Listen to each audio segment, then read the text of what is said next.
Welcome into our UFC 283 preview Q&A. I am Jason Floyd. Of course, that is the fighter Pete Rogers Jr. Good afternoon, Pete. We're going to be here for the next 90 minutes. Do apologize for not getting a little breakdown show out yesterday. It was a little crazy for both me and Pete's world yesterday, so we couldn't get a show in for you. That's why we're going for 90 minutes here. The first 45 minutes, we're going to break down. We got 15 fights, Pete, to break down here from a DFS, but also a betting perspective. So we'll get to that. And then the last 45 minutes show will be all about answering your questions. So line those up in the chat right now. Of course, be sure to give a thumbs up to the video. And if you're not subscribed to us right here on Fight HQ, be sure to do that. Really appreciate you subscribing to the channel. Try to get over 1,000 subscribers so we can monetize this channel. Of course, one way you can support the channel is if you go down the description below. You do see the deals that we have from our friends over there at Stokastic. When you use those links, that lets them know that you heard about them from us over here at Fight HQ. And of course, join our Discord channel. It's absolutely free to join. And Pete, we have a DraftKings contest today. Yes, we do, and I'm gonna whoop everybody. What's going on, everybody? How's everybody doing? It's gonna be cool to get our community involved and get a little bragging rights. Maybe one day we'll do a leaderboard with it, but yeah, for now it's a small contest, and I would love to see how this is going to look in 6 months' time or even further out than that. But happy to get it kicked off. It's been one hell of a week. Can't wait to break it down. Can't wait to answer your questions. For me personally, it's more of a betting day than a DFS day, but I'm still going to play DFS just because it does seem like there's going to be a ton of overlay. It's quite ridiculous and kind of sad at the same point that less than an hour and a half until the first fight of the night, we have 8,000 empty entries within the $25 100K to first contest. So, man, get rid of late swap. Get rid of late swap. You ruin the product. Oh man, you know me. You know I'm not a late swap guy. I do not like this. I haven't been when we lose a fight, we're glad to see it happen, but overall, I'm just not a fan of it. By the way, I did put it in the chat. Our DraftKings contest. Let's get that contest filled up. 100 contestants, $5 entry fee. You hear Pete already talking crap over here. Y'all gonna get smoked. I can't wait.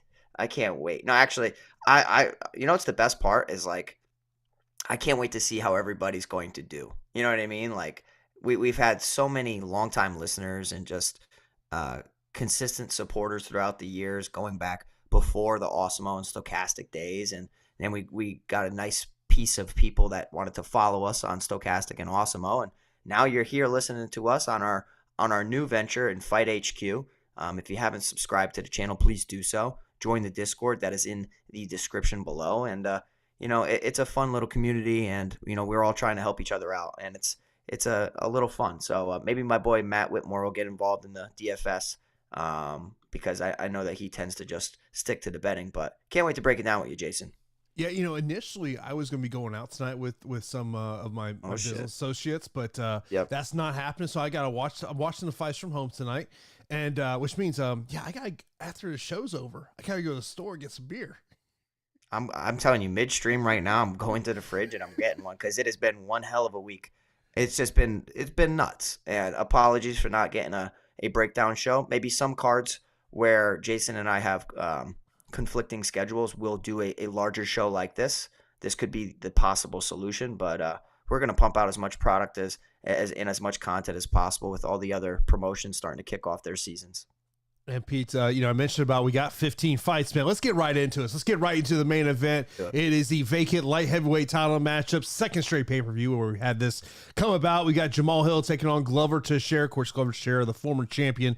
He's 7,800. Jamal Hill, 8,400. And, when I look at my sheet of all the highlight colors I have on this sheet is this fight I have labeled as priority.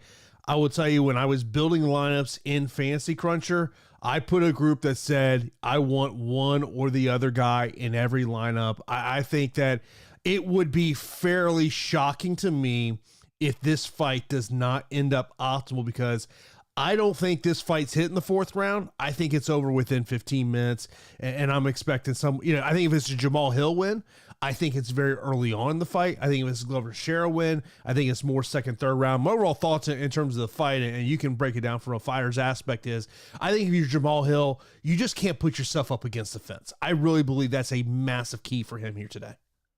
Yeah, it's a little tough, though. I mean, Glover pressures his opponents better than many fighters within, the entire UFC. I mean, Glover's boxing is very intimidating because if you just think he's going to go out there and shoot naked takedowns and not set him up, he's going to make you pay by not respecting his hands. And, he can rock and knock you out on the feet.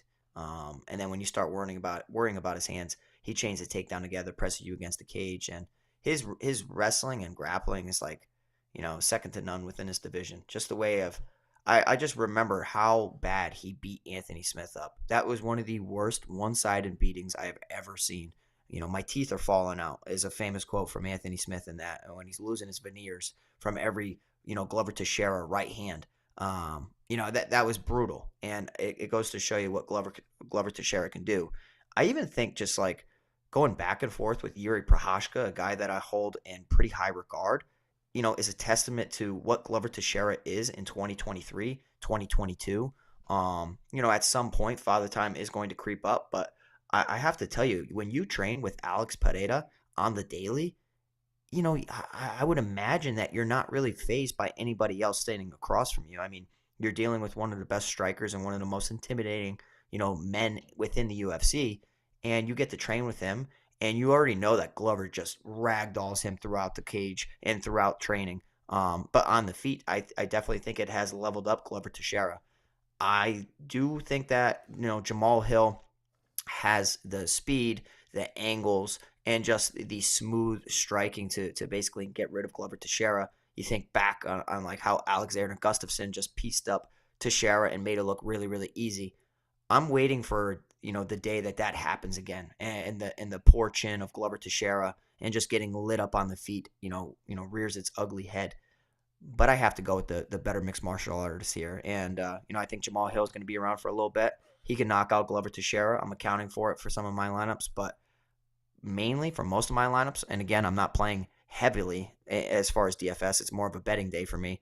I'm really siding with Glover Teixeira. I just think like what I saw Thiago Santos do to Jamal Hill, get him, take him down, control him, win rounds, win moments of the fight. Thiago Santos is not nearly the grappler and the top game, efficient fighter that Glover Teixeira is. So it's a Glover Teixeira pick for me. But if you're on Fantasy Cruncher or any other tool, any other optimizer, I would make a group, making sure that you're getting to at least Jamal Hill or Glover Teixeira in each of your lineups. Yeah, that's exactly what I did. One of my, I would say, concerns in terms of Jamal Hill, and you kind of alluded to it there a little bit, is this is a step up in competition based on who he has fought in comparison to who Glover Teixeira's fought. Now, one of the things that, and I like this cliche, Father Time is undefeated. At some point, we never know when an athlete is going to start losing a step. And you look at Glover Teixeira, he's 43 years old.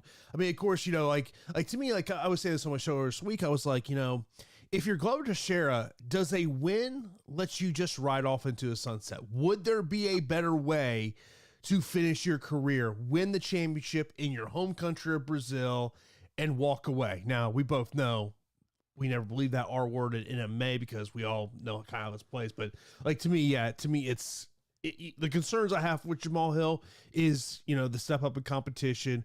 What happens if this becomes a grappling matchup? But I can't deny that I like the upside, Jamal Hill potentially knocking out Glover Teixeira within 10 minutes. Yeah, I mean, it's fair. Totally fair. I think anybody that wins a belt wants to defend it at least once. I do think that is important.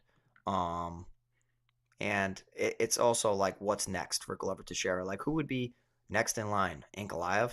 I don't know if I really like that matchup for Glover Teixeira. To me, that's, I would hope for an ankle. Who's Ankalaev fighting coming up? Anybody? He doesn't have a fight booked out. Is he still in the UFC? I know that was kind of a weird situation. So, yeah, no, he's still in the UFC. Yeah. That was the dictator. Yeah. But to me, when you look at the props on the betting side of this fight, I think it really tells you kind of how the bookmakers see this fight going. Under 1.5 rounds, -105. Over 1.5, -125. Under 2.5 rounds, -220. Over 2.5 rounds, +170. Then you start getting to over 3.5 rounds, +240. Under 3.5 rounds, -340. I think you kind of get the drift of that. The odds makers, the way they see this one going here. But man, like you look at this, Glover Teixeira even win by submission, +220. Glover via TKO KO +550. I'd probably, if you're looking at playing either one of those props, I'd rather just play the safe route and go to Teixeira inside the distance at +175.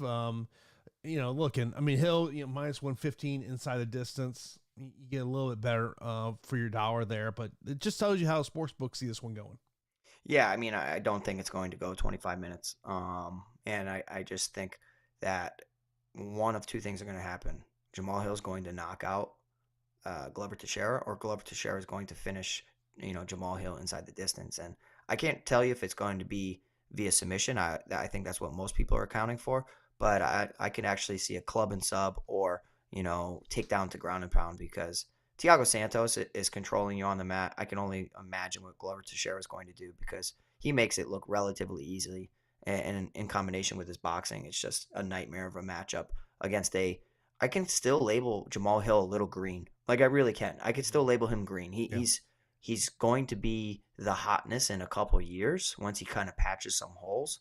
But if I'm Glover Teixeira and I saw that Santos fight, like, buddy, okay, I'm licking my chops. I'm going right out there. I'm going to implement the same game plan. I'm going to get rid of you. And just look over at the props over there. Prize Picks, fight time 7.5 minutes for Jamal Hill. Yep. Significant strikes 40.5. If you like Jamal Hill to win this matchup, I do like the fantasy score more than 90.5. I think that's kind of a low number. Over at Underdog Fantasy, there are significant strikes on Jamal Hill, 42.5, finishes at a half. And over Prize Picks does have a takedown prop for Glover Teixeira, 2.5.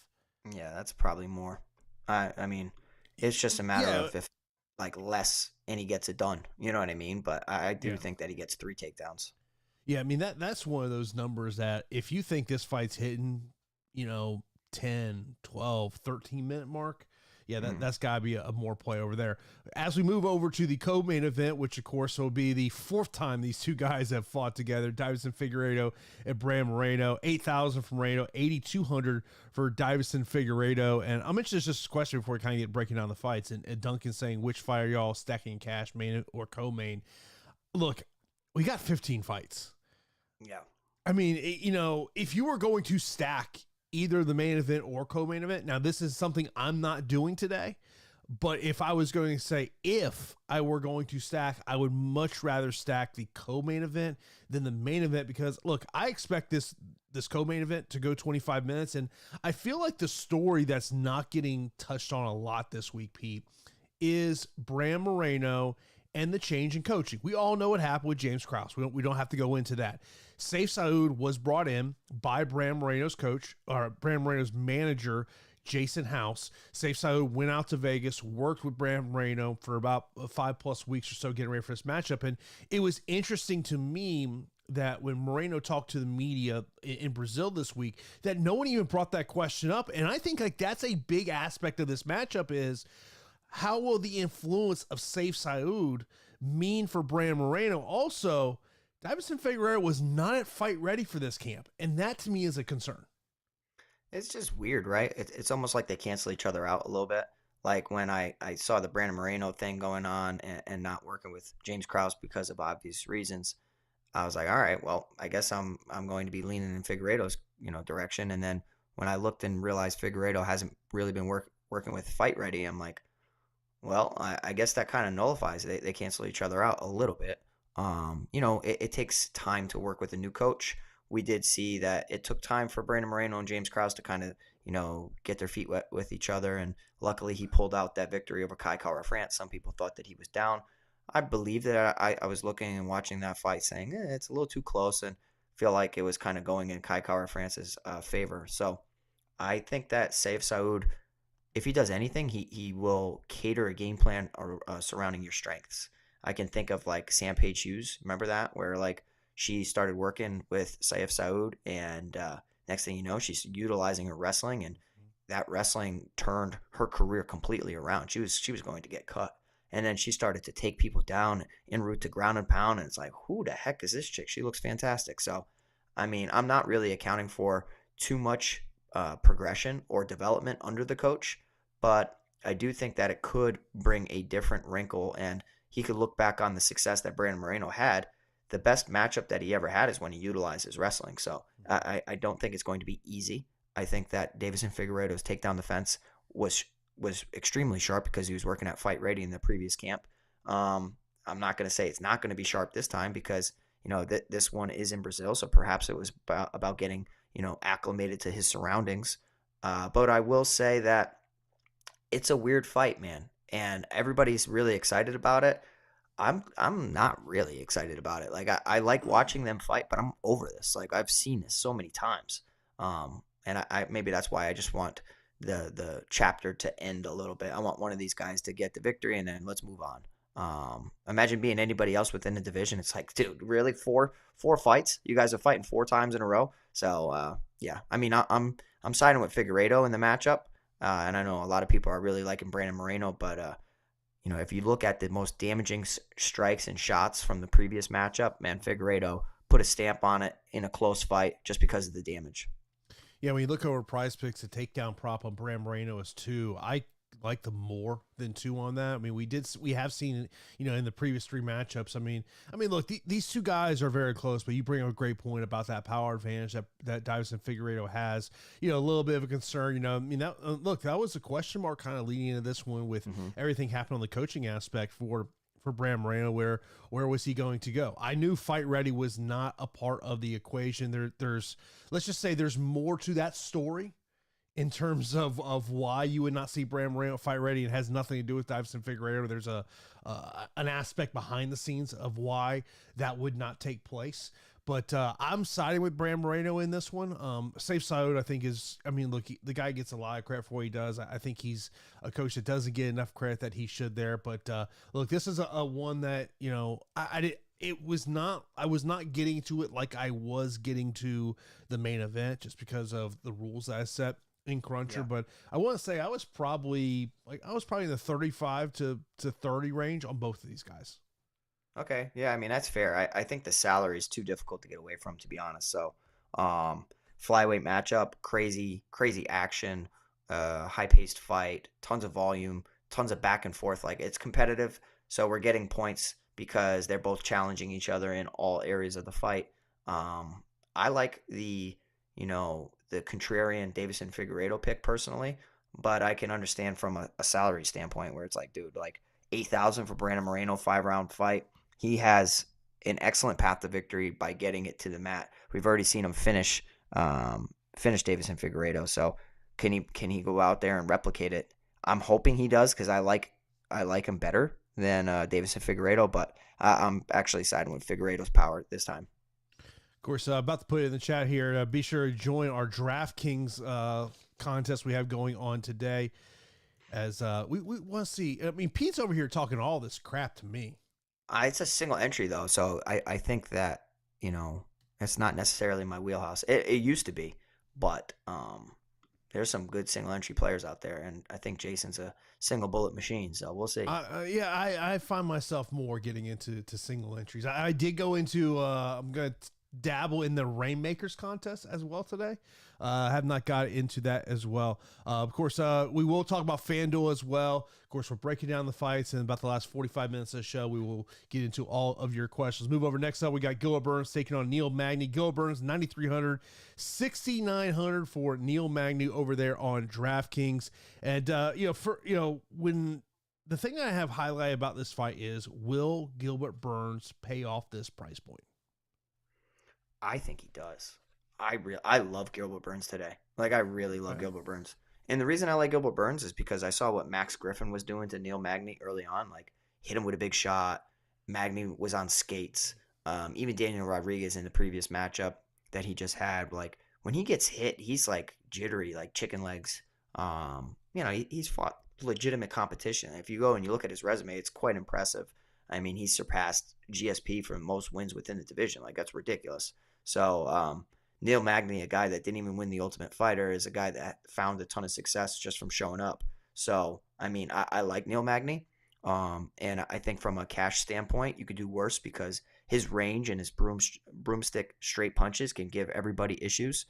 The couple holes I see here, he's so susceptible to getting calf kicked. It's ridiculous. And I think Gilbert Burns going to go out there and calf kick the hell out of him, possibly knock him down, get some more points for us. So little knockdowns, that's awesome.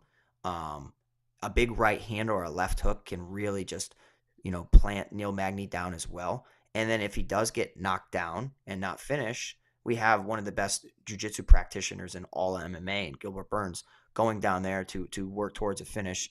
And if not, just going to sit there and brutalize you with some ground and pound. It comes down to what Gilbert Burns shows up. Like Stephen Wonderboy Thompson, Gilbert Burns, control-oriented, needs the win, wants to move up the ladder. He goes out there and just wants a safe win. He's not going to pay off the salary. I personally think, like, styles make fights, and I actually think from a betting standpoint, I'm going to sprinkle some Gilbert Burns inside the distance. It's just like I like him today, and I hope that he can deal with the range of Magny, because outside the range, I think that he's fine. Yeah, one of the things, and I was thinking about this, I was developing hand building lineups today, was I was looking at a fighter like a Neil Magny, a fighter like Lauren Murphy, fighters that are underneath 7,000, going, okay, could one of these fighters in a loss somehow make it into a winning lineup? Yeah, I mean, Magny in most fights, yes. I think this being not a main event and being 3 rounds is going to make it a little tough for Magny in a loss to pay off. I don't know, man. I view the power and the damage of Burns so much, but I don't hate it. I don't hate the punt. The only issue is we have so many fights today, Jason. I don't think that we're going to have a losing fighter in the lineup. On fight cards with 10, 11 fights. That's when I'm kind of doing that little stupid 𝐘𝐨𝐬𝐜 play that paid off for me. Yeah. But not today so much. So over in our Discord channel, which is absolutely free to join, you can click that link in the YouTube description below. One of our guys in there says, you guys want to do a gentleman agreement on no late swap? Yeah, I'm all for it. I'm all for that gentleman's agreement. Well, how are we going to enforce that? That's no. Yeah. No, Y'all going to be sitting there looking at it. No. Yeah. I don't care. I'm not going to late swap. So I'm just going to leave it. Single bullet. It is what it is. And then it's just so many 9,000 options today, right? Like, that's where from a single bullet, single entry type of approach, it's like, who the heck are you building around? And if you're fading one, you better be on the edge of your seat, hoping and praying that they don't pay off. And I have to just mention, just real quick, it's just like that 9,700 elephant in the room, Jailton Almeida. Are you doing it or not? And that's kind of like where I'm starting today. So I will tell you, if you're in our Discord channel, I put up, I did a screenshot of, I did in a crunch. I locked in Jailton Almeida, and I just wanted to see the type of lineups it brought me. Didn't like what it brought me, first off, but to just give me an idea. And this is a just basic dummy crunch. Yeah. 20% randomness, 2 uniques per lineup. Nothing crazy. Not putting any groups in, nothing. I just wanted to see what it spit out. 100% obviously Jailton Almeida, because I locked him in. Brandon Moreno 64%, Jamal Hill 37%, Glover Teixeira 35%, Figueiredo 28%, Daniel Marcos 28%, which we're going to get him because I'm seeing a lot of people on Daniel Marcos here today. Ismael Boffin 26%, Munir Lazez 26%, Laceredo 25%, Moses 20%, Andrade 18, Rodriguez 18, Murphy 16, and so on and so forth. But when I was actually started looking at the lineups, I was like, oh man, I'm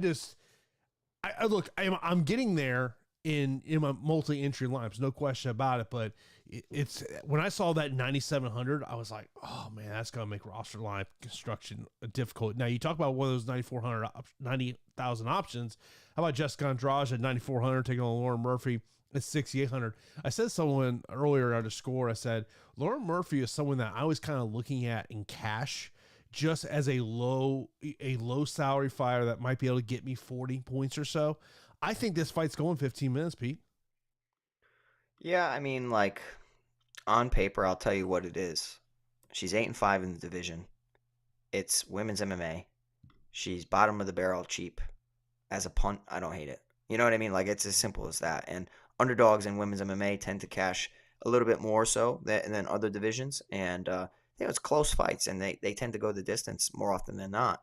I will tell you that Jessica Andrade is literally the difference maker, and she goes out there and she can knock you out. She can submit you. She can slam you on your head.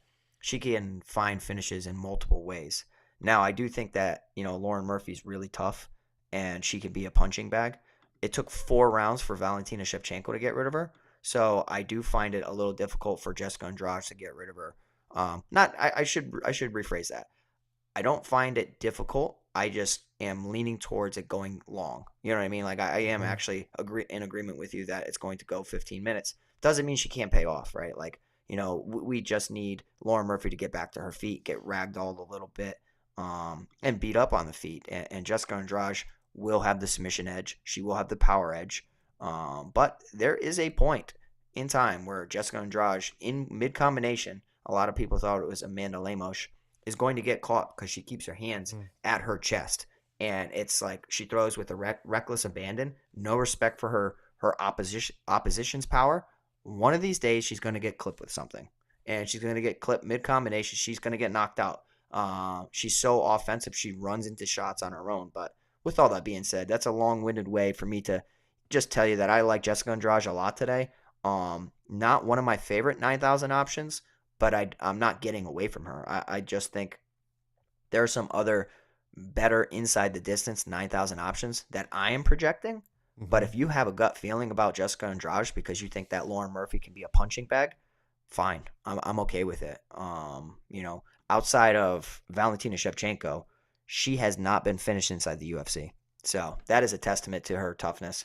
Hasn't really fought a phenomenal competition, but it's still an MMA fight, man. It's so tough to be perfect. You have to note that this is Jessica Andrade's first fight since back surgery.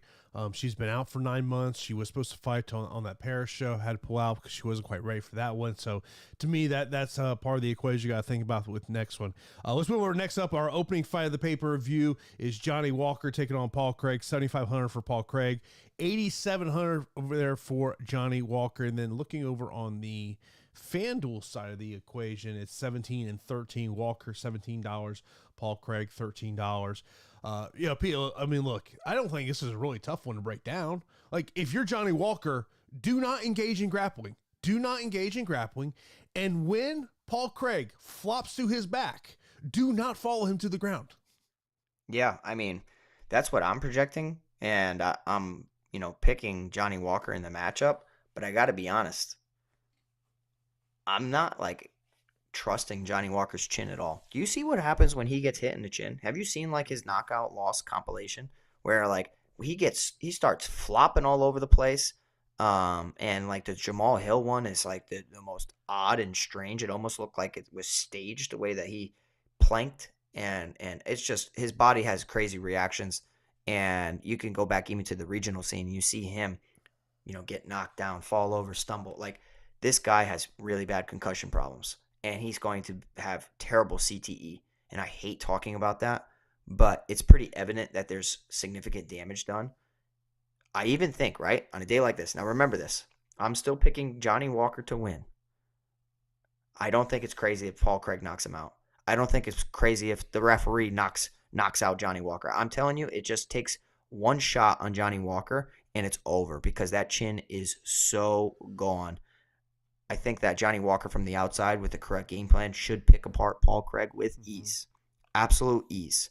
But it's just when he gets too aggressive and he closes distance, I just think back when he was grabbing Khalil Roundtree and was elbowing him and all that stuff. One hook over the top, I'm telling you, Johnny Walker's going to get knocked out. So I'm accounting for Paul Craig lineups, even though this should be a terrible matchup for him. If Johnny Walker had a better chin, Johnny Walker wins 8 out of 10 times against Paul Craig. But I just can't trust in that chin to confidently plant the flag behind Johnny Walker. Yeah, I mean, this is one, and before we got the show started, me and Pete were kind of talking about some fighters that I personally like in terms of, I think, value in terms of ownership. I think this fight's got a ton of value in terms of some projected ownership that we're seeing out there. But I mean, look, it's going, when you put either one of these guys in your lineup, and flat out, I have found myself going when hand building lineups to clicking Paul Craig because of just that GPP upside. If he can somehow get this thing to the ground, or as you bring up the great point, if he's able to catch him, but it is a boom bust type fight for me. Next, go ahead, Pete. Yeah, so I just want to thank you. I just want to note, all right, and take this with a grain of salt. Paul Craig has been doing a ton of boxing training for this fight. He should be doing boxing training regardless, but I'm just saying there's an emphasis on it this camp, and he's hashtagging. Let me tell you what he's hashtagging. This is high-level analysis right here, talking about the hashtag. You ready? Okay. The kid can throw hands. So I'm just telling you, Paul Craig's, if he went out there and was as aggressive as he is at the weigh-in in a fight, I think he'd have so much more success. Like he fights like he is 𝐒𝐻𝐬𝐬𝐜𝐵 at the weigh-in, and then when he fights, he just flops to his back, and it's like, what the hell? You stare down that tough and then flop around like a fish? But hashtag the kid can throw hands. We shall see. Court, man, I appreciate you joining our Discord channel. Also hopping into our DraftKings contest here for today. We get that thing filled up. I want to see Pete finish in last place, everybody. Well, I'll tell you what I'm going to do today. I'm gonna have a weird lineup because I'm trying to get a little different. So you guys know my picks, but like this is single entry. I got to do what I got to do. Yeah, I will say I was looking at my lineup right now. I'm twinkling about how crazy do I get? How crazy do I get? Yeah, I'm gonna get crazy, but I ain't gonna get stupid. So there we go. That's a t-shirt right there. I'm gonna get crazy, but I ain't gonna get stupid. So. I guess I gotta go to my t-shirt guy and say we need some Fight HQ merch. Yes, sir. And that's gonna be one of the merch over there. Next up, we've got the retirement fight of Shogun, who Save the me. UFC. I don't think they could do a better job of matching Shogun than they have done here. However, the skills of Shogun just have diminished, and I'm scared it's going to be a brutal knockout loss in his final fight. Who's the worst fighter in the division for that division? What are they fighting at, 205? Yeah. There's people who might say Ihor is that guy. No, he's not the worst guy. Who's the worst guy in the division? Are you thinking of Nico? John Phillips was for a long time, but John Phillips. That's what I'm saying. They need to give him some John Phillips treatment. Give him something like that. But you know what the problem is? John Phillips might light Shogun up. Yeah, I think he might knock him right the hell out. So I don't know how many people I'm actually picking Shogun over. And literally the only basis surrounding putting Shogun in some of my lineups, call me stupid, it's in Brazil. That's it. Brazilian decision. That's it. That's really it. I mean, split decision over say Peru. Like that, I don't know, man. I expected OSP to wash him, but OSP seems to be washed himself. So I just hometown decision. Everybody just you have Ihor Potieria going there and kind of just being starstruck. Oh my God, it's Shogun Rua, and then like sitting there and respecting him too much, and next thing you know, 2 rounds down, and then Ihor tries to put it on late and can't do it. So, I mean, Shogun, man, it's embarrassing, but he is a legend, and I'm not trying to disrespect him by any means, but I mean, goodness gracious, some of these guys got to be saved from themselves.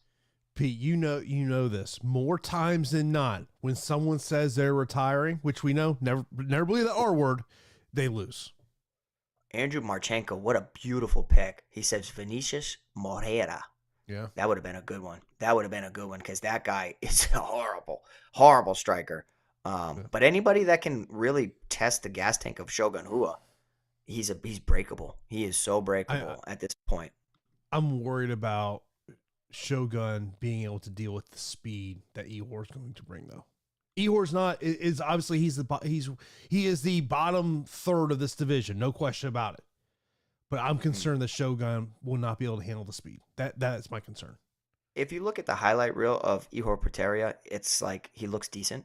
And then when you really put his career under a microscope, you realize that I hate using this term because I don't like calling any fighters cans because I'm a fighter as well. But like some people will call him a can crusher, where it's just like very padded record, super padded record. Moments looks good. The entire embodiment of his career, it's just low level, and it's just like he got beat the hell up by Nikolai. Like Nikolai beat the hell out of him. I was so wrong on that fight, and it was one of my worst takes ever. I believe I liked Ihor in that matchup, and I was just like, that is so dumb. So dumb. Yeah. Let's move over. We got tons of fights to break down here. Try to get through this. We can get into a Q&A session here. You got Gregory and Bruno Ferreira. Gregory Rodriguez, 9,100. Bruno Ferreira, 7,100. Pete, what's your take? I mean, how can I not go with Gregory Rodriguez? Full camp, absolute stud. Just beat, 𝐒𝐡𝐨𝐬𝐬𝐜𝐶. His kickboxing is nasty. His jiu-jitsu is better than his striking. And when he wants the takedown, he'll get a takedown. And then he can maintain position. I saw him, I know there's a weight difference, but I saw him making Gilbert Burns look silly in training. Look silly. I hold Gilbert Burns in such high regard in regards to grappling. So when I saw that, it was like, oh Lord. I just think like the Achilles heel for him is just staying in front of his opponent and not utilizing footwork so much and getting into a brawl. At some point, you're going to lose those battles. On the Contender Series, I believe it was Jordan Williams knocked him out. Hindsight 2020, that's a horrible loss. And then you look at who he's beaten since, and it's like, this guy is so nasty. He picked up a decision over Dusko Todorovic, second round finish over Jung Young Park, lost to Armin Petrosian, split decision, very close fight. Then back-to-back knockout wins over Julian Marquez and Chidi Njokuani. The thing about Gregory Rodriguez is you don't have to worry. If he's down, he's going to fight like hell for your dollar. And he's going to go out there and try to just, right the ship and win that fight. I know that sounds so silly, but a lot of fighters don't have that within them. When the going gets bad or the going gets, tough, sometimes people just crumble. Gregory Rodriguez is not one of those people. So I like him. I like the full camp nature. On the flip side, I will say that in the future, Bruno Ferreira is very, very talented, really talented, very powerful. And I do think that the nickname the Hulk makes a ton of sense. He's like a little muscle shark. He throws everything with power. If Gregory Rodriguez just goes and stands and trades, we're going to see a guy even on short notice and Bruno Ferreira picking up a knockout win. So I've accounted for this in a lot of my lineups. I will tell you, Ferreira is one of my most popular underdogs just because of the fight IQ. I almost said fight HQ. Fight IQ of Gregory Rodriguez. If Rodriguez went out there and had a safe game plan, he wins this fight 10 out of 10 times. But I think he enjoys striking so much and getting into a war that sometimes his opponents just land one shot. Next thing you know, he's going to get knocked out. So don't cross off Bruno Ferreira, despite the short notice nature. I will say Ferreira is a finishing machine. So the longer this fight goes, the more it really tilts in Rodriguez's favor. And I'm going to pick him here at 9,100. I think that he has tremendous upside. So I'm going to go with him. As I look at these 9,000 options of potentially getting to someone that may not have a high ownership, about Thiago Moises at 9,000 taking on Costa. I really like Thiago Moises. And at the end of the show, I kind of want to tell you a parlay, and I want you to tell me if you like it or if you think in fear that there's going to be some fighters that might spoil it for me. But Thiago Moises, right? One of the few people that we can say had competitive moments against Islam Makhachev. He went 4 rounds with Islam Makhachev. Do you realize that? That's super impressive. And there was a time where I thought Thiago Moises was not living up to his potential. I mean, he lost to Beneil Dariush. That's still it's not a bad loss at all. Winning against Kurt Holobaugh, losing to Damir Ismagulov, and it's like, okay, well, I thought this kid was supposed to be the real deal. Then he racks up 3 wins over Michael Johnson, Bobby Green, and Alexander Hernandez. Gets that Islam Makhachev performance, and 4th round. Charles Oliveira can't say that. So there is something to be said that you know, we have 𝐾𝐲𝐬𝐬𝐳. He has all the skills to pay off that 9,000 price tag. He's 5-4 in the UFC in total. He's facing a guy in 𝐉𝐨𝐽𝐬𝐳. I felt like I butchered that, but I will say you that Costa on short notice is nowhere near the caliber of opponents that 𝐾𝐲𝐬𝐬𝐳 has faced. Joel Alvarez, Christos Giagos even. I think Costa's good. I think that he's going to be good going forward. But this is a very difficult debut. You got a couple people with horrible debuts, like, debuting going up against Gregory Rodriguez, debuting going up against 𝐾𝐲𝐬𝐳. It's like, man, like the UFC really isn't doing you any favors, and it's kind of just like getting your foot in the door. So I like 𝐾𝐲𝐬𝐳 a lot. The only issue is, does he pay off because of getting a finish? His best path to victory is getting a submission finish, and I do think that Costa's wise enough to avoid some of them. But I think that 𝐾𝐲𝐬𝐳 is one of the safe plays on the card. Yeah, Logan asks, one live, 9.3K left, Moses or Rodriguez.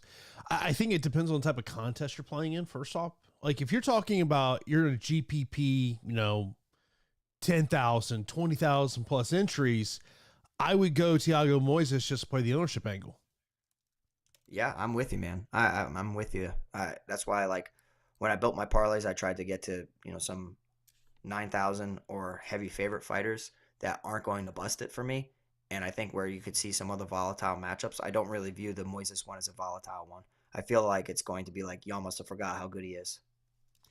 Let's move over. Next up, we got a matchup here between Gabriel Bonfim and Mounir Lazzez. Lazzez 7,400, Bonfim 8,800.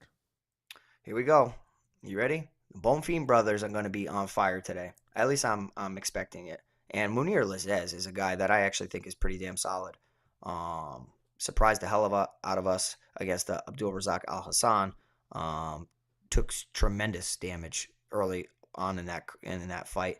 And then that's kind of like him just being in shape and having a well-rounded skill set. He was able to chain some things together and put together one hell of a debut. 4 out of 4 takedowns against Abdulrazak Alhassan. And then getting body kicked, into oblivion by Warlley Alves, like 4, liver kicks in a row. And then most recently fighting Ange Loosa. Threw 260 strikes on the feet. That's a lot. Landed 141. Attempted 2 takedowns, didn't land either one of them, scored 88. I think this is going to be competitive on the feet, man. I don't think that a lot of people know who the Bonfim brothers are, but I will tell you that Gabriel Bonfim is very, very good. Very good. And this isn't an easy debut by any means. I just think that his strong boxing mixed with his just well-rounded skill set, I think he's going to give some problems to Mounir Lazzez, to be honest. But I'm going to also say that Mounir Lazzez is very, very tough. He could get knocked out. I'm expecting this to go long, personally, and I'm picking Gabriel Bonfim to win via decision or a late round stoppage. But I know a lot of people are on Mounir Lazzez initially, and when I looked at it on paper, I was like, okay, I'm going to get to Mounir Lazzez until I started to dive into the fight tape, and I'm like, no, I'm not. So I'm going to say that Gabriel Bonfim's going to pick up his first win inside the UFC at welterweight and in his debut. Of course, let's move over. Next up, we've got the most expensive fighter on the slate, Jailton Almeida, 9,700 DK, $23 over there on FanDuel, taking on Shamil Abdurakhimov, 6,500 and $8 over there on FanDuel. I mean, look, the way I have this highlight is just, will Jailton Almeida pay off a price point of 9,700 and be optimal? I mean, he's shown no, concerns at all. Like, he's just a freaking monster. 3 first-round finishes, 118 over Danilo Marquez, 113 over Parker Porter, 120 over Anton Turkalj, and it's like, my goodness. Now, I do think that Shamil Abdurakhimov is tough. There was a point where Shamil was considered to be a very tough out. I mean, listen to some of his wins. Knockout over Chase Sherman, decision win over Andrei Arlovsky, knockout over Marcin Tybura, split decision over Walt Harris, decision over Anthony Hamilton. So, like, there was a point when he was able to chain everything together, put it all together, and my only fear is if, like, Jailton Almeida gasses, but I don't think that Abdurakhimov has better cardio. It would just be a sloppy heavyweight fight. Three knockout losses in a row over Curtis Blades, Chris Daukaus, and Sergey Pavlovich. I think the end is near for 𝐉𝐨𝐻𝐼𝐬, and I think the UFC knows damn well what they're doing in this matchup. Jailton Almeida via takedown, ground and pound, submission, however he wants it, inside the distance, round 1 or 2 is my projection, and I do think he pays off the price tag. He's just, I think that 𝐉𝐸𝐻𝐼𝐬 could actually elevate the score of Jailton Almeida, and that's what we want sometimes. We want fighters to make it competitive a little bit, so that they can start racking up points. And I do think that this is a situation where 9,700, I'm getting to Jailton Almeida. I hope people are scared. But on the flip side of that, if you just avoid that and he gets 115 points, there are plenty of other fighters on this card that can get 115 points and are going to be cheaper. So I'm kind of split. I'm not locked in on Jailton Almeida, but I'm not avoiding it at all. I think he has the best upside on the slate. Yeah, I got to him as well, but to me, it was more about a roster construction. One thing I did like, he did weigh more, over 230 pounds. So I do, he's been a smaller guy that you really said, man, why are you do you not want to cut weight? That's what I did like there. Let's move over next. So we got another 9,000 option. 𝐾𝐨𝐮𝐫 taking on 𝐒𝐿aCerreta, 7,000 for 𝐒𝐿aCerreta, 9,200 for Cody, 1911 over there on FanDuel. Cody is another guy I'm getting to a lot here, Pete, today, and he just has to avoid making this a jiu-jitsu matchup, because that's where 𝐒𝐿aCerreta can win this fight. Yeah, 𝐿aCerreta is a very talented jiu-jitsu practitioner, and 𝐾𝐨𝐮𝐫's Achilles heel in his finishing defeats has been in the submission department. Was submitted against Aljamain Sterling, was submitted via beautiful guillotine over Said Nurmagomedov. So outside of that, though, he has fought some other very talented grapplers, and he's been able to avoid it. Kelleher has a hell of a guillotine. He didn't get guillotined. Brian Caraway is a hell of a grappler. He didn't have an issue. He didn't get submitted against Merab. So I do think that, styles make fights. And as long as 𝐾𝐨𝐮𝐫 isn't overconfident or leaving his neck out there on takedown attempts, he should pick up a very easy win here. I think on the feet, 𝐾𝐨𝐮𝐫 has shown true development, working with Extreme Couture, and just basically making his opponents bite on that takedown fate. I make my guys do it all the time. And even me, where I'm known as a striker, just getting that level change, my opponents to respect that level change sets everything up. And then when they're not respecting it, that's when you level change. And the blast double from 𝐾𝐨𝐮𝐫 is phenomenal. I think that he's going to knock out 𝐿aCerreta here. So if people are just expecting a 15-minute decision, I think they could be surprised. I mean, he scored 137 over Eddie Wineland, who's completely washed, but in 59 seconds, that was one hell of a performance. And, I'm expecting a 95 and up type of performance from 𝐾𝐨𝐮𝐫, and he's one of the staples within my parlay, as long as he just stays away from the submission grappling. So outside of dart throws for 𝐿aCerreta, just finding the perfect jiu-jitsu opportunistic situation, I'm just accounting for a 𝐾𝐨𝐮𝐫 one-way traffic beating. Yeah, I'm there too, and I'm liking where ownership is on Cody there. Next up, we've got Terrence McKinney taking on the other Bomb Fiend. 8,500 for McKinney, 7,700 for Bomb Fiend, 15 and 14 respectively on FanDuel. I don't know how you avoid. This is one of these fights. Look, we all know what Terrence McKinney is. He is a boom bust play. This guy can rack up a ton of points in a first round victory, but also, he's a wild man in there. He's a wild man in there. And one of the questions is always on Terrence McKinney is going to be is, if you can drag this guy out into the second and third round, what does he look like at that point? Yeah, when the wheels fall off, man, it gets ugly. And I will tell you that Terrence McKinney has tremendous upside.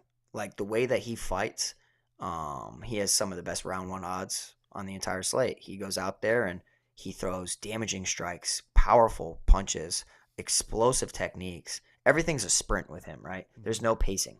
And that's the issue, is no matter how good shape you're in, you can't sprint forever. You know what I mean? That's the issue, especially under the lights in an MMA fight when you're dealing with resistance. You cannot sprint forever. So that's why there needs to be periods of pacing, and you need to sprint, pace. He just, pedal to the metal the whole time, and he's his own worst enemy, because you start realizing that he's a little bit of a volatile fighter, man. Goes out there and he's either going to finish or get finished. And, I like him. There were some people that were picking Eric Gonzalez to beating him, despite, the very wide odds. I'm actually going to pick 𝐒𝐲𝐲𝐵 here. I really am. Really? And Okay. it's all about weathering the storm of Terrence McKinney. Terrence McKinney can take you down. He can, just completely ragdoll you. He can finish you. He can submit you even. He's very, very tricky. But 𝐒𝐲𝐲𝐵, these 𝐿 brothers are nasty. I don't think it's like what's the kids, the 𝐾𝐨𝐮 brothers. I don't think it's a Okay. situation like that. I think these kids are legit. And I do think that 𝐒𝐲𝐲𝐵's well-rounded skill set can actually, keep him protected en route to a second or third round finish when McKinney's gassed. Because if McKinney goes out there, has one-way traffic, and then shows up for round two, he's not the same fighter. So he's very volatile, and I'm going to be picking the underdog here in 𝐒𝐲𝐲𝐵, just staying wise to all the recklessness of Terrence McKinney en route to a finish. So 7,700, one of my favorite options on the slate. But I will tell you, if I wasn't getting to 𝐿, I was getting to the flip side. So Yeah. it's a 𝐿 pick though. Oh, it's a GPP fight all the way. Next up, we got Alves and Nicholas Dalby. Dalby 7,900, Alves 8,300, 15 and 14 respectively over there on FanDuel. This is one of the ones, a fight that I'm getting to more Warlley Alves than I thought I would. Yeah, I like Warlley Alves here. I think that a lot of people, including myself, can see a Nicholas Dalby decision. Outside of Nicholas Dalby decision, how the hell does he win? I don't think he's going to knock out Warlley Alves. I don't think he's going to submit him. So I think he just needs to do his little, outside striking, dancing around, and avoiding damage if he wants to win against Warlley Alves, trying to tax the gas tank. And for me, Warlley Alves hits too damn hard, has disgusting submission attempts. Like I love, if you go back and you watch the Colby Covington guillotine, he frames on the face, right? This is something that I've started to implement too. He's against the cage, he's defending. He frames against the face, the takedown, and then he releases the frame right into a guillotine. And it is beautiful. Poetry in motion right there. So I do think that he needs to, just be careful about his gas tank because he's pretty volatile at times. But I'm picking Warlley Alves to win a decision here. I did account for some finishing ability, but I think the price tag, the fight in general, is just a little odd. 8-5, 4-3-2. It's going to be a pretty close fight in my opinion. So I like Alves a little bit more than Dalby, but I'm okay with getting away from it too. I will tell you, it's being kind of a training. I was doing a bunch of Bellator interviews this week, and it was I think it was Jornal Lugo who said this. If it wasn't Jornal Lugo, it was Jaylon Bates. Okay. But they talked about, I'm pretty sure it was Jornal Lugo since his last fight was against Danny Sabatello. And he talked about, he goes, one of the biggest things I learned about training for me, he goes, I need to be sparring in a cage and not an open mat. I mean, it all depends on how big, right? Like, I mean, you need to have walls. So, like, you need to have walls surrounding you, and getting used to not having infinite ground to move and maneuver around is something to definitely take into consideration. And, that black line, we talk about it. Jason says it all the time, especially at the apex. You get behind that black line and, you're losing the footwork and the cage control, octagon control. Yeah. And next thing you know, you're pinned against the cage. And that's like, for me, in some of my fights, I wish I didn't accept some of my fights because they happen in a small cage. And for me, like when I'm in the Bellator cage, man, I'm dancing around. Like it's good. I'm good. I feel like I'm in the ocean. When you're not and you're in a small cage, it really favors the wrestlers. Oh yeah. Yeah. And of course, big cage, tonight down in Rio de Janeiro. All right. Jocelyn Nunez, 9,500. She's another one I've got listed. Does she pay off the price point? Yeah, I don't know. I really don't know. And, to be completely honest, I feel like she doesn't. Like, I just have this weird gut feeling she doesn't. I don't think that her opponent, 𝐒𝐲𝐲𝐳 Farron's good at all. Like, at all. But, I mean, she lost to Megan Anderson and Felicia Spencer, two fighters that did contend for the title. I mean, you call it what it is. They did end up contending for the title. Jocelyn Nunez hits really, really hard. Ramona Pascual had moments. Right? She had moments, but it was a very decisive victory, and she was able to score pretty well. She didn't attempt any takedowns in that fight, and she still scored 94. She threw 222 significant strikes, landed 98, defended 7 takedown attempts. So I just don't know what 𝐒𝐲𝐲 Farron's going to do in here. I think she's going to be outgunned on the feet. If she tries to have a wild card, take her down to possibly mix it up, I think she's going to get submitted. when I was looking at these two at face-offs, 𝐉𝐨 is monstrous compared to Jose and Nunes. So take that for what you will. This is women's MMA, and it has been some time since 𝐉𝐨's been in the cage. I mean, it's been almost 3 years now. So she's made some developments. I know she's training with the Figueiredo brothers, so I don't know. I'm not going to go over here and recommend her to play as a play, but I just 95 is a little rich for Jose and Nunes. I'm expecting her to win and get a finish, but I don't think the 90s are going to pay off that 9,500 price tag. Now, underdog on this slate that I feel like a lot of people are getting on today. That's Daniel Marcos at 7,600. Yeah, it's me too. I mean, like, Simon Oliveira is just like reckless, very reckless. Those spinning back fists. He telegraphs so many things. He went out there really aggressive with Tony Gravely and was controlled for the majority of the fight. On the Contender Series, you did see like I don't know. It's almost like he fights to the level of his opposition. I think he's slow. His combinations are okay. I just think he's very hittable. The one X factor and one prop I can say is that Simon Oliveira has some sneaky takedown attempts, and he can land takedowns. And if you go back and you watch Daniel Marcos, like he doesn't defend takedowns well, but he gets back up. And kind of similar to how I'm seeing the Bonfim brother who is facing Terrence McKinney, Ismael Bonfim, he gets taken down, but he can get back to his feet like tremendously. So that's what I'm expecting to tire out Terrence McKinney. I just think that Daniel Marcos is going to win a decision here with Simon Oliveira. I think it's just close, like 86 and 76. I think it should be like 83 and 77 or 83 and 78 or whatever the hell. So I don't know. I just think it's a little wide for a fight that I feel the undefeated prospect in Daniel Marcos training with Charles Rosa and those guys. I think that he can actually win this. So 7,600 Daniel Marcos is going to be the play. And I guess contrarian would be Simon Oliveira. I'm just not doing it today. Yeah, it would be very much a contrarian play. Of course, if you got any questions, line those up in chat. I did want to mention a question we got in Discord yesterday that they want to talk about is ranking the 9,000 fighters and then ranking basically the punt plays, essentially. Saying top 3, 9,000 options, and let's just say top 3, let's go 73 and below over on DraftKings. Okay. All right, so as I look at these 9,000 options, so you got Thiago Moses 9,000, Greg Rodriguez 9,100, Cody Stamann 92, Gilbert Burns 93, Jessica Andrade 94, Jocelyn Nunez 95, Jailton Almeida 97. Nasty. It's this has been my thought process in developing lineups. It's been a lot thinking about ownership, type of contest I'm in, GPP, cash size, things along those lines. And like I found myself trying to get to the Stamans, the Thiago Moses more than the other ones because I feel like they are the two fighters that will have less ownership in comparison to the other one. I'm not getting to a ton of Jessica Andrade because I'm concerned she doesn't pay off that price point. I know you really like Gilbert Burns today, but I have concerns about paying off that 9,300 price point.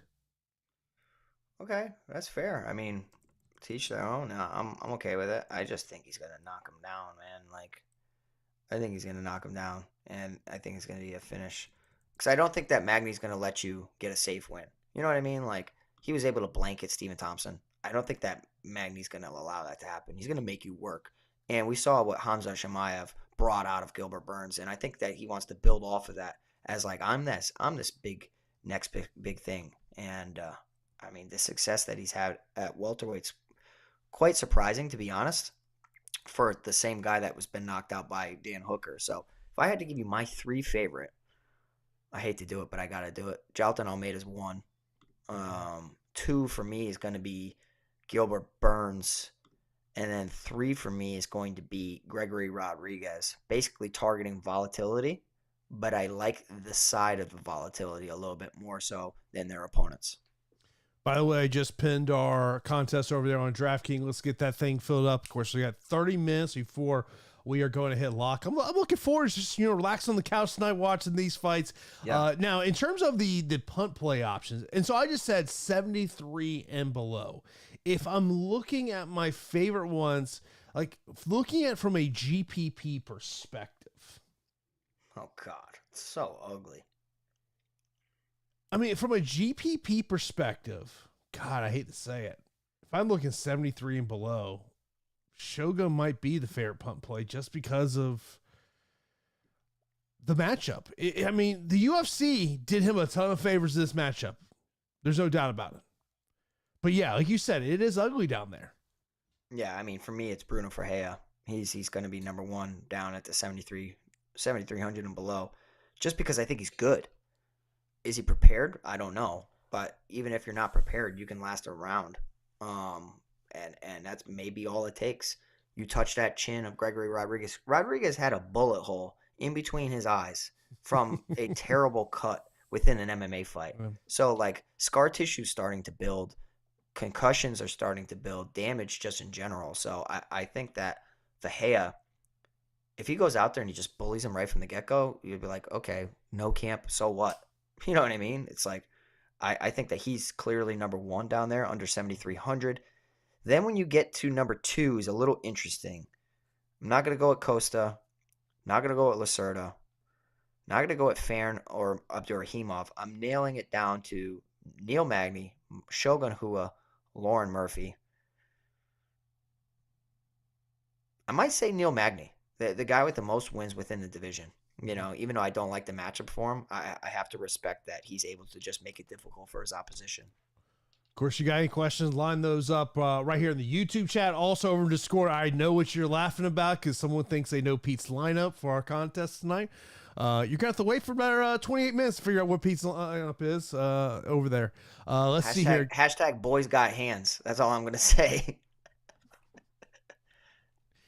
When we get you back in the cage again, that is going to be the official hashtag. Yeah, thank you. I appreciate that. Hashtag boy actually has hands. Don't say you got hands, Paul Craig. Come on now. Let's see here. Try to get some questions in here. 2 priority fights and 1 player to be 2 times the field on. Priority fights for me: Hill Teixeira, Walker Craig. I love it, man. Okay, I'm just going to give a different second one, just because I could see a weird Paul Craig pulling guard, hugging on each other, weird type of stuff going, and they both gas. I'm going to say Bonfim McKinney over that fight. So I agree with you that the main event's the priority. 2 times the field. I did not get 2 times the field on this one. 2 times, huh? How about Cody Stamann? Hold on, let me check out ownership real quick. Okay, I mean, it's kind of hard to go 2 times the field when they're already getting a solid amount of ownership. So for me, what I'll say is I'm going to pick an underdog that I think is going under-owned versus how I can see them winning. And if they win, they score well. It's Bruno Ferreira. I don't like the matchup for him. I love his skill set. But, like, single-digit, ownership for a guy with his skills against a guy that has taken damage, a ton of damage, it's going to be Ferreira for me. Favorite underdog to target? How is it not Glover Teixeira? Yeah, I love Glover today. I hope he doesn't get waxed like too soon. I want it to be competitive, man. And, like, people are starting to talk about Connecticut. You notice that? It's like, oh, Connecticut. Like, you got people coming to train at Glover's gym. It's like, yeah, it's cool. I mean, it's not really Connecticut. It's like mini Brazil, but it's okay. Oh, man. Next up, favorite 3 fighters, even if odds and price don't exist. Almeida, ? Well, I mean, look, if how do you not say Jailton Almeida? Yeah, he's clear. He's the clear one for me. If salaries weren't a thing, Jailton Almeida, Gilbert Burns, Glover Teixeira. Wow, you put him that high? Wow. I like him today. I really do. I mean, I don't know, man. Like, I like Jamal Hill, but I don't know. He didn't get rid of Darko Stosic in his debut. Mm-hmm. It was a weird Klidson Abreu fight. He got Paul Craig. Yeah, I don't know, man. I don't know. Thiago Santos getting ragdolled by him is just not a good look when you're going up against Glover. Favorite MVP on FanDuel and a cheap play. Now, if I'm looking on the cheap play aspect, Paul Craig sticks out to me at $13. If you want to go a little higher than that, a $15 Terrence McKinney. And in terms of an MVP, I got to look at that co-main event, especially if one of them goes that takedown route. I like either one of those guys as MVP. Yeah, I'm okay with that. I'm not gonna, argue that at all. I'm totally fine with that. Not really playing on that platform. Sticking to minimal entries, more betting. Just because, I think there's so many fights. It could be a really weird week, and I think if you leave salary on the table, you're already going to be setting yourself up for success just because there's so many good options. People are going to want to spend it all. It's hard. It's hard to leave $500, $600, $700, $800 on the table. I mean, it's tough. I have OCD a little bit or certain things, and it really pains me to leave anything on the table sometimes. And I know it's not a really good tout strategy. You should separate yourself from people, but I think sometimes, spending all your money isn't as popular as most people think sometimes. You just have to create your lineup correctly. And I still think you can spend all your salary and set yourself up for success. Top 2 pay-up options. This coming from Noah saying, can you guys say your top 2 pay-up options? Trying to hand build 40 lineups. Good Lord. Hand building 40 lineups? Good luck. I do that too, but sometimes you start. Not 40. I remember before I knew how to use an optimizer, I was doing 150s, and that was a nightmare. But I'll say Jailton Almeida and Gilbert Burns, my 1-2 punch. Almeida would definitely be my number 1. I think Gregory Rodriguez would be my number 2.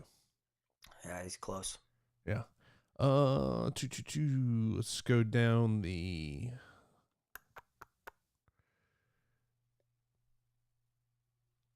Let's see here. Some great questions. No, the UFC should not have a senior division like the PGA. No, can we not? This is combat sports. Yeah, no, thank you. I mean, listen, Jason, we got over 100 people checking us out, on our live Q&A and breakdown show. We really appreciate it for UFC 283. So I can't thank you guys enough. You can hit that like button, get us over 75 likes. We really appreciate that. Shoot your questions into chat. And if you haven't already, subscribe to our channel and join our Discord. It's a nice little fun community we got going on. Duncan says, anyone looking at Prize Picks line for Almeida's takedowns, 1.5. I can see him only needing 1 or finishing on the feet with 0. Yeah, that number was a little interesting to me. Yeah, and he's really heavy on top. The issue is does Shamilian get back to his feet? I think that he can. So yeah, I'm gonna say more, but it's not something I'd throw a ton of money at. I mean, that's kind of what comes first, the chicken or the egg? Does he just take him down and get rid of him right away, or does he somehow muster his way back to his feet? Yeah. Let's see here. Marcos or Bonfim, Ismail Bonfim in cash. I would go Marcos. In cash, I think that Marcos is a safer play. So clearly I have to say, Marcos for cash.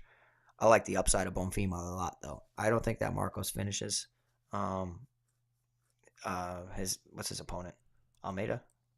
But yeah, I think that Ismail is taking on McKinney. Yeah, I really like Bonfim a lot today. So, yeah, but Simon Oliveira, I don't think Marcos is going to finish him. I think he's going to win a decision. See, Kevin's right online with me. This is how I know Kevin listens to the show.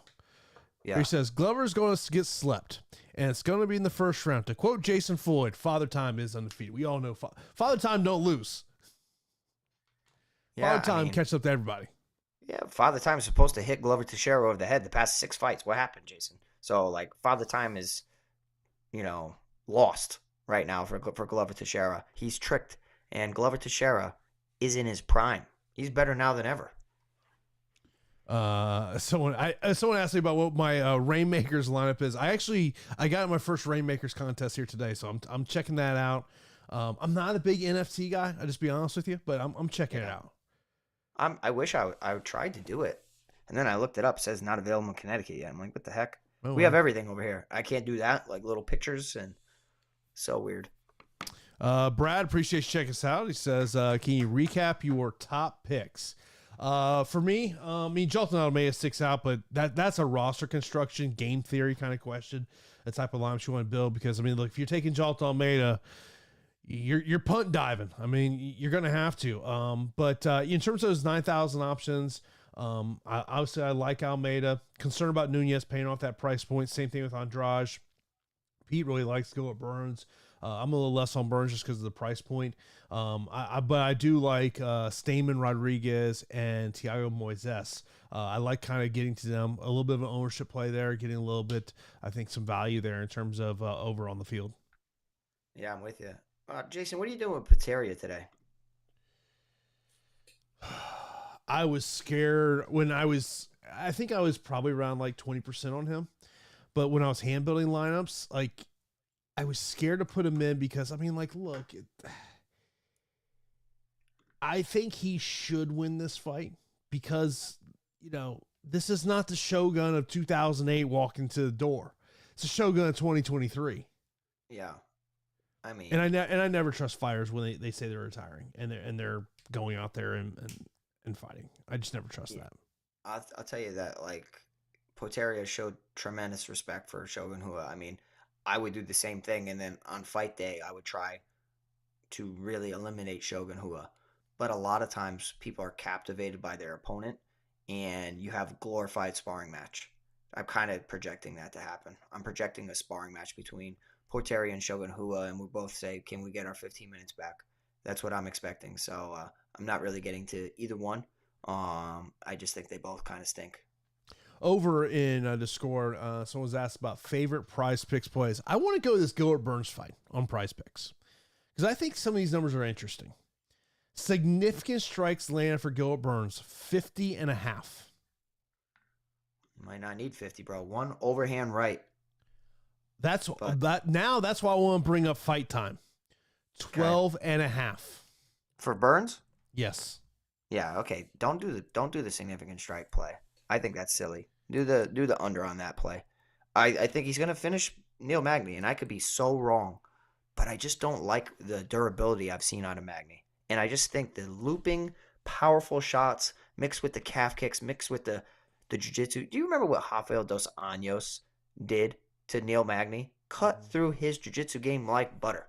Mm-hmm. Gilbert Burns can do the same thing, and he's a true welterweight. So it's like, come on, man. Other fair plays, I would tell you, I like the more than 2 takedowns for Brandon Moreno. That one sticks out to me. He should. What do you get? Other ones that really stick out to me, the Jocelyn Nunez 10 fight time prop is kind of an intriguing one of potentially maybe going the under there. Those would be the ones that would be the top ones for me. Yeah, by the way, the fight time on Jolton Almeida is 4 minutes. Wow, that's crazy. Wow, look at him. 257 first round Danilo Marquez, 435 first round Parker Porter, 427 first round Anton Turkalj. I'm gonna say over that 4 minute mark. I really do. Yeah, I lean that. I just think of the durability of Abdul Rahimov. Maybe he can survive a little bit there.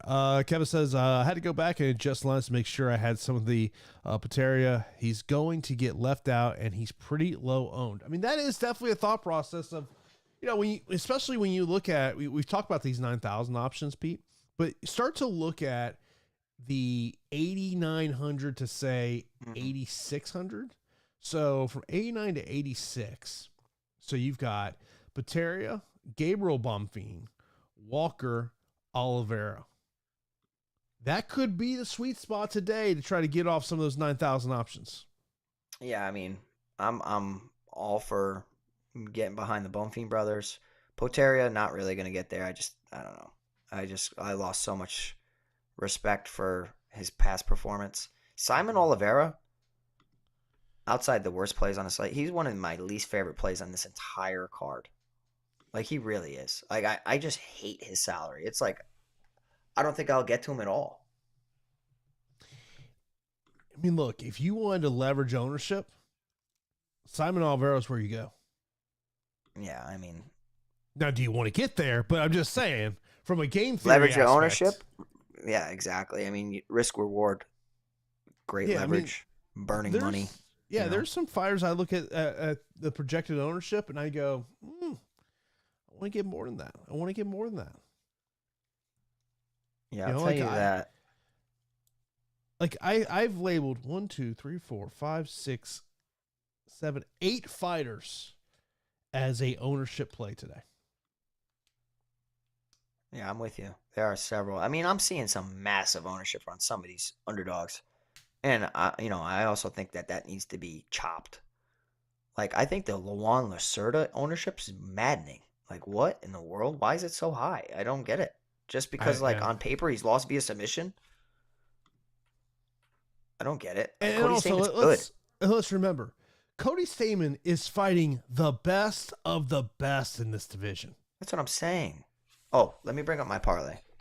Okay. Because I wanted to bring it up to you because I tried to avoid all volatility. Okay. The one thing I'm kind of pissed about is that I put Josiah Nunes in there, and it's like women's MMA against a fighter that hasn't been in there in 2 years, and I'm just like, why would I even do that? Because watch that burn me today, and I'm going to be upset about that. So my parlay is Josiah Nunes. Wish I left her out. Cody Stamann, Thiago Moises, Gilbert Burns. Plus 135. I'm all for that. Nice, right? Yeah. Plus 135. So I went large on that. If I just left Josiah Nunes, I felt like it's just so much better. I wish I just didn't even do that. But the question with this card is, will the dogs come barking? We saw 3 dogs last week come barking. Yeah. We got 15 fights. We got a ton of fights. That's what I'm saying. Ton of fights. But there's absolute ton of fights. Like if you look at, if I said the number is 5 underdogs win. No, get out of here. 5? No, I can't see it. Here's where I start to look at the underdogs that I think have the better chances of winning today. Just go top to bottom. Glover, Moreno, Craig. I wouldn't put Craig third. Oh, I was going down the list. Oh, okay, gotcha. I'm just going down the list. Come on, don't skip over my boy Bonfim. I haven't got there. Lazez would be another one. Bonfim, Ismail Bonfim, because we know about the volatility with Terrence McKinney, even though I do like McKinney today. Daniel Marcos, there's 6. Yeah. I don't think 5 win though. Yeah, I'm just saying, like this could be a dogs or come barking. I hope not, because I don't have, if the dogs are barking today, it may be a bad thing. Yeah. It's just at some point it's really tough to leave that much salary on the table. Like you look at your lineup and it just looks ugly. Even though it may not be, because the salaries, aren't brought in the cage with them, and same with the odds. But when you sit there and you look at a lineup that you hand built and you have $3,500 left over or something like that, and you're like, how can I do that? How can I do that on a day like today when we got all these stud 9,000 options? Yeah, well, the question is when you start hand building a lineup, and I was just going to go into the lineup builder here over on the DK app. So, I mean, like, let's just say you want to base your lineup around Jailton Almeida. So if you do that, then your average remaining per player is 8,060. Yeah.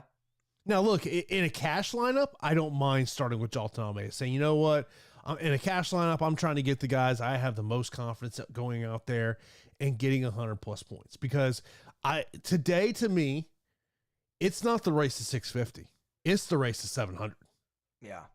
The best thing in the world for this card is that you have 2 5-round fights with no fighter in the 9,000 range. You know what I mean? Like we have 2 mid-priced 5-round fights, which makes it just lineup construction in a breeze. It really is, especially because I'm getting to both of them in each lineup.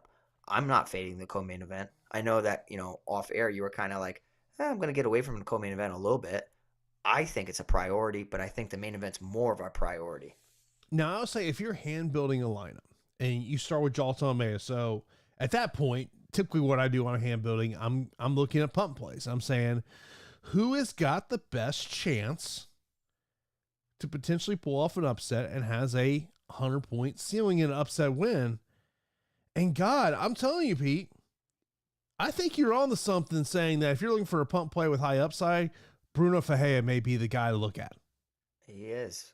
I don't like the matchup, but most guys that are accepting a UFC call can go 1.5 rounds. And that's really all that you need to go out there and employ your correct game plan, especially if you know you have a limited gas tank. Like, it's one thing to go out there and try to coast your way through 15 minutes, or it's one thing to go out there and say, I got 7 minutes of gas, so I'm going to give it hell for 7 minutes. And he kind of fights that way. So I do think that Ferreira can go out there and make it look easy. And he's such a physical freak that he could literally make Gregory Rodriguez struggle in some aspects. Like, he has good jiu-jitsu. He can nullify. He can get back to his feet. Whereas Gregory Rodriguez just completely dismantles everybody. I think it can be competitive. I'm still picking Rodriguez, but Ferreira is one of the best underdogs. I just hand built a lineup, Pete, where I left $1,400 on the table. Crazy. Now, it did have Bruno Ferreira in it, but yeah, I only got to one 9,000 option, and that being Jailton Almeida. That's kind of scary. Yeah, I thought about doing that too. It's like, all right, what happens if it's just Jailton Almeida and move on for the rest? Yeah, I mean, look, if you don't roster Jailton Almeida, you're praying that he just doesn't go out there and score like 2 knockdowns and a first round finish. Yeah. Yeah. It's like Jailton Almeida plus high 8,000 or 2 other 9,000 options paired together. What scores more?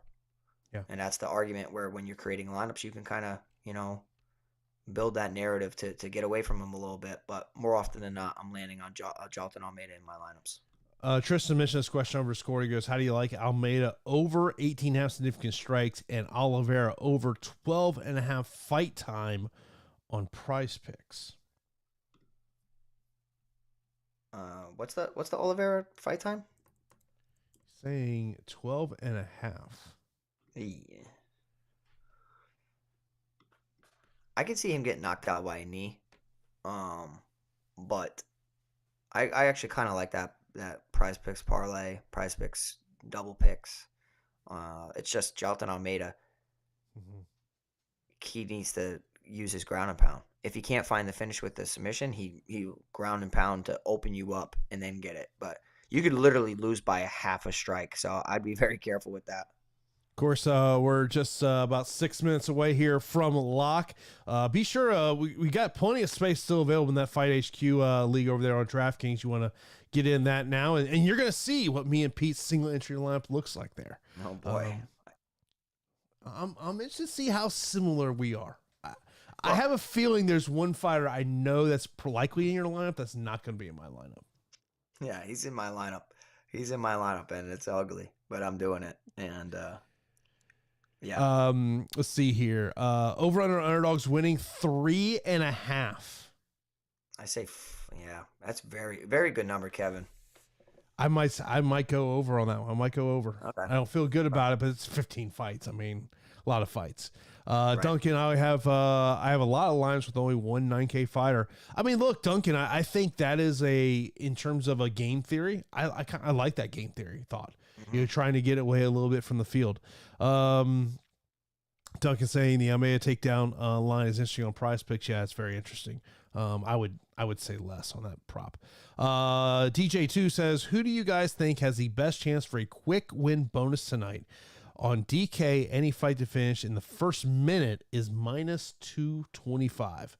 I mean, obviously you're going to look at Jailton Almeida. Gregory Rodriguez may be another one. Yep. I mean, quick win bonus. I mean, if Terrence McKinney wins, he's got to, if he wins, he might happen in under 60 seconds. Yeah, Terrence McKinney has to have the best round 1 odds out there besides Jailton Almeida. Outside of that, like, could be Johnny Walker too, man. Johnny Walker is super volatile. in round 1. Well, I mean, Paul Craig about to throw them hands. I hope so. I'm hashtag boys got hands. High level analysis right there. Was that on IG? Yeah, it was on his IG. Yeah, he's hitting pads, and he's, let's see if he's got some more. I'm looking at it now. The kid can throw hands. LFG. Looking sharp. See? For top comment, 100 and something likes. Be smart. Don't get knocked out. Good Lord. Oh, man. Yeah. Oh, boy, Kevin. Mahomes is hurt. Oh, Lord. Oh, wow. Brandon Almeida, Rodriguez, Pateria, man, God. I'm not with it. That's the one that would concern me out of those 3. But that is your top 3. I don't mind that being your top 3.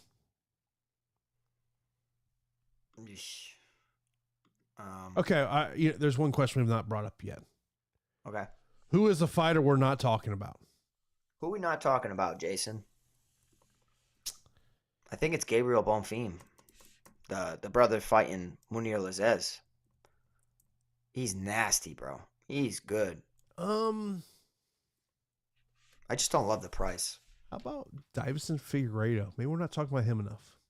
I mean, he's in every lineup of mine. I like him. Yeah, I mean, to me, the fact that we've now seen this is the 4th time these 2 guys have stepped into the cage together. To me, it comes down to is, with the coaching adjustments on both sides of it, the fact that Figueiredo has not been fight ready, the fact that Brand Moreno, obviously no longer with Glory after what happened there, and now working with Sayif Saud, being in Vegas, that to me is one that's kind of it's an interesting dynamic with that matchup. I mean, look, I think it's going 25 minutes. I think Brand Moreno is going to be a very popular play today. So I think if you're looking to get away a little bit from ownership and you want to be on that matchup, Figueiredo, I think, would be the way to go as an ownership play. Yeah, that's why I'm on Figueiredo. I think it's a close fight. People aren't getting to him, so I'm going to get to him. All right, ready? Look at this. More fuel to add to the Paul Craig fire in a vlog leading up to this Johnny Walker. I'm a much better grappler than him, and I'm a much better striker than him. Delusional, man. Delusional. But I'm telling you, what are we going to see? We're going to see some... I'll tell you what, though. Paul Craig threw some hammers against Shogun Rua, who was a punching bag. So he goes out there and just does not care if he gets knocked out. We could see some of the best. Kevin says, I'm finding it easier to fade the main event and not the co-main event. Yeah, Kevin, main event is... I have the main event in every single one of my lineups. Same. If the main event's not optimal, yeah, it's not going to be a great night for me. Yeah, I mean, I just... by the way, we'll get it. Well, as we go about to hit lock here, I want to mention that I was looking at the captain contest. And we both know I'm not huge on playing the captain contest, but usually I'll throw a single bullet in something. And looking at as a captain, Thiago Moises at 12,900 was someone that stuck out to me because I feel like everyone now on the captain contest, Jalton Almeida is not a part of the captain contest. Yeah, so Jessica Andrade is your most expensive captain, 14-1. Don't want to get there. It's Gilbert Burns 13-8, Greg Rodriguez 13-2, Thiago Moses 12-9. I feel like Burns, Rodriguez will be the popular plays there, along with the 4 fighters in the main event and co-main event. I'm going with Burns, man. I love Burns, and I may be on an island today. He has been fought safely in the past, but I for some reason am just seeing a finish. Yeah, I mean, I don't know if I'd want to get there as a captain though. Maybe as in the regular lineup, yes. But if you get gutsy with it and you're right, you know what I mean. Like imagine you put Billy Quarantillo up there or Bill Algeo, or you know what I mean. Like, so. Oh, by the way, you see? Oh boy, did you see Billy Q? Yeah, it's Edson Barboza. Woo! Yeah, tell your boy Billy he needs to come get some rounds in with me. It'll be great. Or maybe we just get you on a flight to Tampa. I mean, I got a baby on the way, bro. I can't be doing that. I wish. I got a baby on the way. Let's make shmoney, says Pete, talking about Craig's boxing. Put me heavily on Craig. Well, Well, I'm not advocating backing Paul Craig's striking by any means, but I think he could accidentally knock out, Johnny Walker, like literally accidentally, like in a clinch, like throws one strike, closes his eyes. Jason Floyd haymaker knocks him out. You know what I mean? So I'm just saying, accidents happen. Look, I'm just taking down. I'm just, I'm arm triangle you right there. Boom. There you go. That's a good heavyweight submission. I like that. That's what I teach all my guys is, just stay heavy on top, work towards an arm triangle. That's a great submission. Yeah. But that is going to do it for this edition of the Fight HQ preview Q&A here. UFC 283 fights are about to start, so appreciate everyone tuning in. Join that Discord channel so you can chat with us throughout the night. And Pete, any final things you want to leave everyone with? No, I just want to say thanks, guys. It was fun. It was definitely a blast. Super casual, but we really enjoy you guys tuning in, and love to provide high-level analysis, good banter back and forth. We'll be in the Discord all night, and good luck to everybody in the contest. Hope you guys take down some tournaments, win some money, and I'll be going fight by fight with my bets in addition to the parlays. So good luck, everybody. Thank you so much for tuning into Fight HQ. Jason and I really do appreciate you guys. No UFC show next week, but then we get into this run of every week of UFC events for the foreseeable future. So we will talk to you 2 weeks right here on Fight HQ.